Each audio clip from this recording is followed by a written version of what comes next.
Welcome back to my YouTube channel. Hopefully सब बढ़िया होंगे, स्वस्थ होंगे। भाई आज आपके सामने अपनी है ग्रैंड विटारा, और भाई इसमें आज जो हम मॉडिफिकेशन करा रहे हैं वो भाई देख ही सकते हो।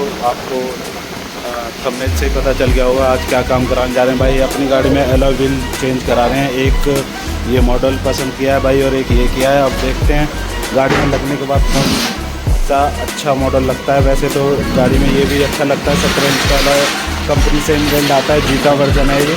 तो भाई इसमें आप देख सकते हो भाई अभी ये अलॉय 18 इंच वाला हम अलॉय इसमें इंस्टॉल कराएंगे, जिससे गाड़ी की अच्छी सी लुक हो जाए। और टायर भी मैं दिखाऊंगा कौन सा डलवा रहे हैं। पहले ये एक बार फिटमेंट हो जाते हैं, फिर मैं आपको दिखाता हूँ कि कौन सा बढ़िया लगेगा। आप भी कमेंट बॉक्स में बताइएगा। तो एक बार भाई इसको डाल लेते हैं टायरों पे, इनको चढ़ा लेते हैं, फिर मैं आपको दिखाता हूँ।